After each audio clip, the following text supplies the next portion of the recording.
ti NDC for mo hwe ni omo hwe ni no to niema yi a yakopon ya adoma niema betimi ayeyi e de amom Rollins ni image ni moja bibia NDC abra Rollins wo so no obe free soja aban ababa democracy no woni ni kroma honhom bi a ensuo any daters e ka ho e ka say rivers and daters a amanfo ni me pa kire ene omo enya kasubom omo bua no ti se wo hwe Rollins time ebeka ena in NDC no obi enu ha wonya percentage ti se Rollins de e woni papa no eye ya na se oni sa tumi no ekoye by MPP you are left with 2 rituals to perform na papa bi no MPP ni e friend Professor Edubuan mu de na e ba na make kire mu no mu hwe papa na kire akwan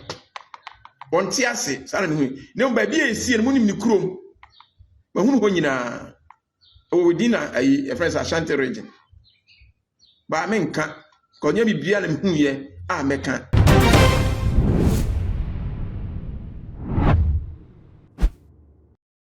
Abusiam Mwakaba Ediva too much G. This was an ended kind of media share. Yes, subscribe my page, you name me other man. I'm upload the baby on Saturday account. Now, Abusiam, ye 90 to say a fee, about to a fear, ye quack to a be on my penny. Now, I can say this year election, a bear more of spiritual than physical, because as often be nana ever bonting. Ebi kra ebi declare president na se bi kra chese nyame eyi acho mo ni oba be si ni oba be di president no deda enunti no nipa kro bi a omo maka ni nyina emprekoda ebi ka e de ma Dr. Muhammad Bawumia ebi so e ka e de ma Imam Penida John Dramani Mahama ebi so kra e kira kwankyira nyame e de mo se omo nye emfama ne a oba be di president no emunti medi akonya no when nyama bebra a e koso na sofo ba ko a ne di e de osmafo Dr. James Ababonten any direction be accord ama NPP any NDC near omuba ya emo omubi ababedi akunya na amanfo bi say party fo emi enu nyina eye ne so fo yi ekenya hwan ene ne oba befa akunya no ediso so for osmafo Dr. James Mensa kire say afuna no kura ye Ghana afuna na ye somo no so for peni kire say ye mfa yansam ye no so afuna nim emmom enu so ye mampeni na do nsam ye no so afuna nim bomu dia ene na wa no watu nwa de so fi so kira wasi ya mampeni da John Jerry John Rollins onyame fa ne kra NC ebe so afra no de so ai no ode ne nsa ba akopɛ ene som eno san ma na konya e ma ne san ba biem ede ne nsa ba akɔ san be som ka ho ma ne ye mienu ye hwe mampeni da ye mampeni otesu na adodanko akufo ado a ono so de ne nsa ba akɔ ne som esu aye enu nto ono so nya akonya no ede ne nsa ba akɔ san be som ma san be di ade ne mpre no so na so ye hwe mampeni John Dramani Mahama ono so afra no esu ai no ode ne nsam yenu nyina ene so afna num esuaye na se enu kwa akoye se ene na Imam Penida Mahama wadi ne term awia president akonwa ne de ontimi ensan ema medi subim we eni sunsumu nsem bia papa yi eche se NDC fo epese omunya akonwa ne de ene oso mo hwe na omoye se ne be ya akonwa no ebetimi ba bedi omunsem ayam sunfo osmafo Dr. James afodibuchi adi for the altar prophet asima me beken woni obi abeka but me no menye into politics san say nipa wo politics nya MPP NDC omu bia me busuani aka mpepa kan be ho me yi nemo no kre ene revelation abane say NDC is NDC MPP when no so for ibaka je say obi anwone for now no nya no kre when no enya release my both ni na struggle obi percentage and as obi number of votes no e was so e chen obi but difference ni yakitwa bi aka ne ma bi obi abeye ne die we are ebe ma NDC for so wuti na NDC ne ma bu mfume na mo fa we na mo fa ne serious ebeboa mo nyina mo ni say Ghana afna no ye mfa ye samienu say ensom ti se wo hwa Omampeni kufuo ede ne nsa esom baako echire osare foforo be som ohwe Rollins so a sa pepepe na Rollins ye ohwe yerua John Fifi Atamel se nyame fa ne kransi ode nsa mienu som wa mabiem John Dramani Mama NDC also the same you so mu asent man stand bi Akufo-Addo e de ne nsa ba ku so mu wo san nya chance no sa de another one be so mu be ye two sa wo hwe yafuna no a sunsum a ekuta no sa ne ye no yɛmfa no nto nkyɛn yɛmi kampanifo ana the spiritual people who NDC ehunu nyɛ ɔso ɔmo yi nti it's left to them bi de mi bia ni pa ni am yehu sɛ yɛwɔ ɔman ma yesunsumfo ne de ɔman ne koyie ma yɛ nyina ne one mahu ni sɛ yɛmi yi akyerɛ me ne sɛ NDC fo anhwɛ ne yie ni ɛto aba wɔ ewie so ɔmba wini o so ɔmba lusu the party ni ɛyɛ likely sɛ mu be kyemienu ni asanye the new NDC te sɛ ne nya new NDC ni free CPP mana NDC by na CPP ye mre no so we are CPP from one side so NDC ti NDC for mo hwɛ ni ye no to so ne ma yi a yakopon ya adoma ene ma betimi ayeyi e de amom Rollins ni image ni moja bibia NDC abra Rollins wo so no obe free soja aban ababa democracy no woni ni kroma honhom bi a ensuo any daters e ka ho e ka say rivers and daters a amanfo ni me pa kire ene omo enya kasubom omo bua no ti se wo hwe Rollins time e beka ena in NDC no obi enu a wonya percentage ti se Rollins de no e woni papa no eye ya na se oni saa tumi no e koye na fofie anto ata ama papa no entimi na papa na ne wish senko benya obi abie niema bie ni so akire no ansa na ko wodi nako na saafo no ananko betime bie saa kisi bi akire no yan former president John Fifi Atames yakopon fa ne currency no fa Rollins Papa Jesus so ekra NCA Junior Jesus on fa no so kra NCA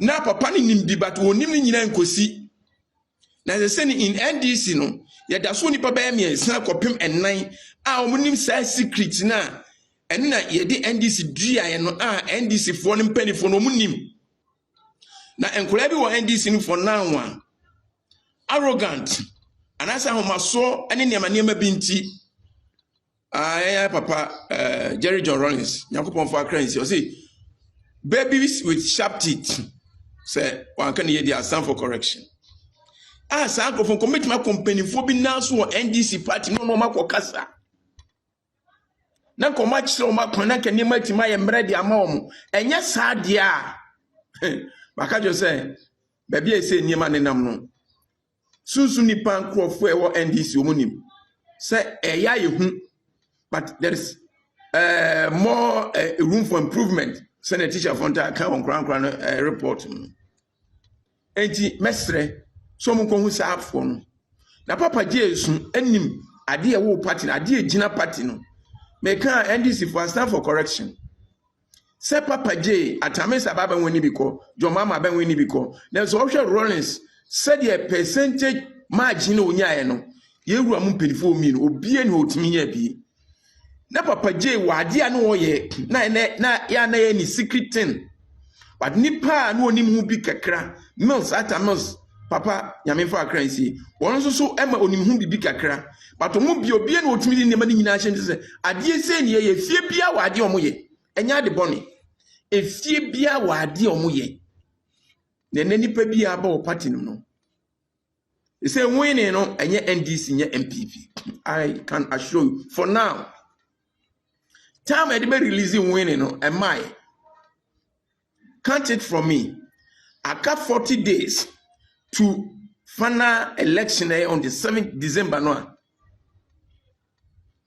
ena no obedi nkunim no ebeba so eba beka I quite remember say remember my prediction that no my element time pesa ani manema na pesa man 40 years say when it comes to election nyame nka ho bi so nyame nim o ma mienu na kwa akansi ho na beta na chi ni aka say omoa woni me bi o so mo yeye e change waves no e change cloud no e change weather no they know what I mean to omo tutu enema yi na papa J ne na so anani krom omumura grom sa daters ni rivers no more contact no they will get to know no omunya niema no omuya niema omomnim ne beba we ya futu am de ma obibia me wia me the MPP for the so beba.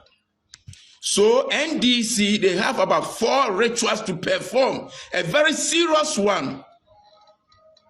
And kikiri no. I am in the same video be. Ya papa John Mama can't sing be. I am in the same papa waje this spirituality no is working. Omo ya interview na papa ka say, ade bi wo ho a wo beye na sunsuma fa no na asi akata kata nkrofo bi papa eyese ohunu sa ade no. Spirituality is working. Wohu waka na nsia video bi amehwe fe bi amehwe nche kura. Papa John o say ade bi wa sunsuma fa no ehunoma ni afa ndi aye o no sunsuma fa no ade bi wa be se obayi no kura na di ka aye we su Ghana fo ehu eno ka ne su wo papa o say spirituality no ho ene hwenie na me sa ka che wo plane asofo bi no mdi do achom ke kansa nsem bi che no ebie no ebefa wo pese wo nya the root and the effectiveness of NDC. Papa, waka, what's the spirituality here, Juma? But only baby also call on your bofra. Mumpeni for no also mo ye. So man ye. Udi wa hamba to your boy. One say Eddie can share no. Early of this year, ban no can say, oh, NDC a 5 year bibia cool sami jamfio. Ye kwa ye campaign. But one say yes she. I don't say oh. I can't hear maybe if one into us of one so make catch it. Go back to your roots. Root only maybe a woman person bobo mudin. San say me nya revelation no me hu nya sa ne me nya boss anko for nya din kire me. Uhunu wo mo make party ni su. Hwe wo fie na asem si a na ya akwala. Uko kurum ho na ofa mpanifo bi so akọ abusuafo mpanifo na wo fie so ma kire wo de. Se pani bi wo fie no onye sikani e no nche se onidi o. Onim de wan kone na so kan kire mo ye sade na aka 40 days to election na ye di no ba wen ne bebrem ye se na obi aka nyina oboa na obi aka nyina oka ne sa akeke no kure pa na ye kasa me kire no mo kasa na me nyina so mo nim se ne osoma for Dr. Jeza for debu che e kan e no kure ne mom no e sina se o mo de ye o mo ne mebi no wa ba be keka ko o me so be sa ba biem e kam kire o yeah, time, yeah, can I say there is a rituals. About 4 of them are also NDC performing. Papa no come of us will do a party no. Moshim na monye ho niema. Ne naso eniema ho sam koye. Papa Atamels ne naso eniema oh there are certain maybe also what they say no abana mo betu no. They say no mo astral world o. The second world o. Omu hu yen ba yen hu omu. So I say, so make me a bibia mamo. Madam say. Abusia Osma for Dr. James Benson amana so or the NDC for there Emma omo wie no e na otise MPP for there e na o ka che MPP for say na po arrogance amafo e ka se na po e arrogance omu ade no nyina say na enye na po ania na mum efiri I am some for Osma for Dr. James. I say papa can NDC for there you say me kan MPP na wo gina he me gina ba bia maka se NDC ni pe wo mu nyina o me mabusu afa ke ba me de Sami Jamfio ukude Blacko Asidu Nkete I like them sana MPP so na po Baumio Akufo-Addo Omampeni Kufo I like them kame pepa but the truth must be told no Ukrainian culture MPP for mo hwani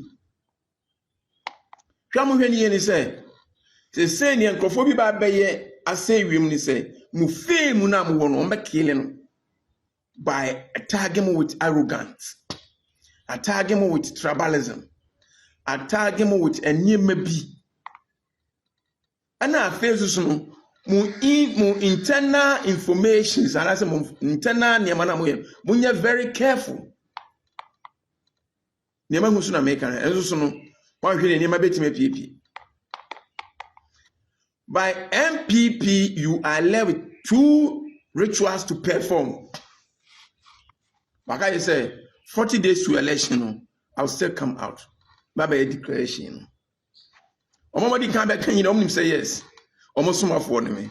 Obi e keka bi keke. Also di kan start say obobo. Na 1-0, 2-0, 3-0. Then just say team now we know. We are left with more minutes. A duty can start here no to atena and send night so 1 win every derby. What's my win we are just a minutes in answer. That's what my prediction. If free summary ko yin be a bit masses. And the assuming can chere mo say more rituals mielu to perform. So much me performance are rituals me no no. Mon crofo nim. Then crofo bi wo party no mon pese mo be prama sa rituals ma perform. Me ka chere mo plain. Se mo antie no man performance sa rituals na mo di mawu. O ka so yenye skantie ko position kra eh. We so mo ma ko position. 6 months kra ma ho be start e chiro.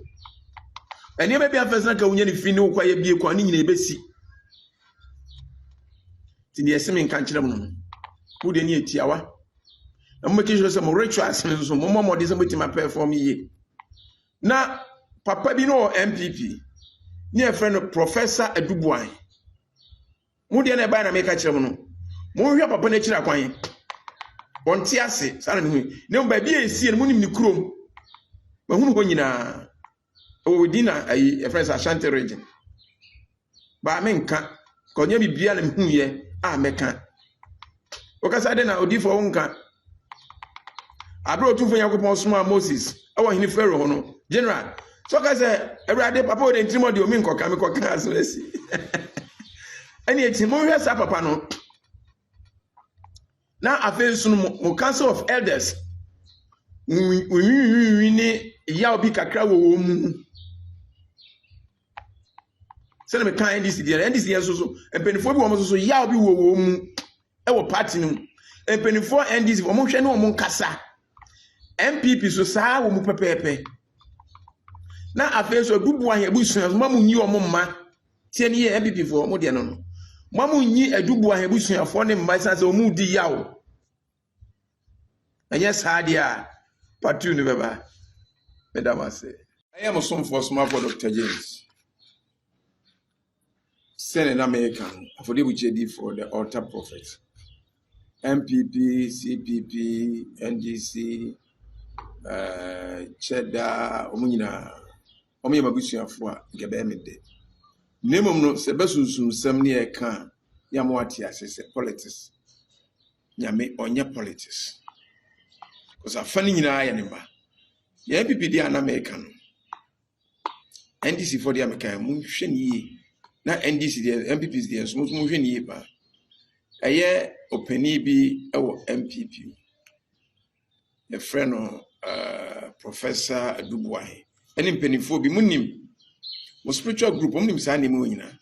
My catcher say, Rachel as we all some year, conforming per semo bay. Mwanyani no asa ye moamodia yakase samri no we na ninya ma abonti nimum race no very close 40 days to 7th December ya the results no bebrem now we know any provisional results a result is going to happen that way MPP for you are left with 2 rituals to perform. Moni mumpeni fone nkasa na muhunu ne osemo ye enye samo mamutirimu nyamote sanse bibi wo wiem na mututu ne me a ne pese me kasa bibre emre ne so aye bi da yaka ho asem da yinim ne ye enie masesa ye yo MPs bibre o NDC mu MPP I was smart for Dr. James. So, Munim ya dia boa. Let's say your human secret and confidential. You know, you find some of my bounty. You near beba or say can near babont near the Canadian. It's a phenomenon, Obia in your soul. It is a football team. Team run a yenny coach a yenny na player so I need ye. Now, I yield the results. Madam say.